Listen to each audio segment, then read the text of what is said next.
செங்கம் அருள்மிகு ருக்மணி சத்யபாமா சமேத ஸ்ரீ வேணுகோபால பார்த்தசாரதி பெருமாள் கோயில் மார்கழி மாதம் முழுவதும் நடைபெற்ற சிறப்பு வழிபாடு நிறைவு விழா போகியன்று நடைபெற்றது.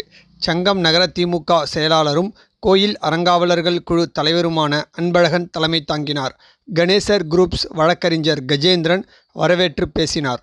நிகழ்ச்சியில் ராமகிருஷ்ண இயக்கத்தில் சேவா செம்மல் விருது பெற்ற பாண்டுரங்கன் அவர்களுக்கு பாராட்டு விழா நடந்தது. செங்கம் ராமகிருஷ்ண மட தலைவர் சுவாமி சத்யபிரபானந்த மகராஜ் சிறப்பு அழைப்பாளராக கலந்து கொண்டார். அறங்காவலர்கள், பல்வேறு அமைப்பு நிர்வாகிகள், முக்கிய பிரமுகர்கள், பக்தர்கள் கலந்து கொண்டனர்.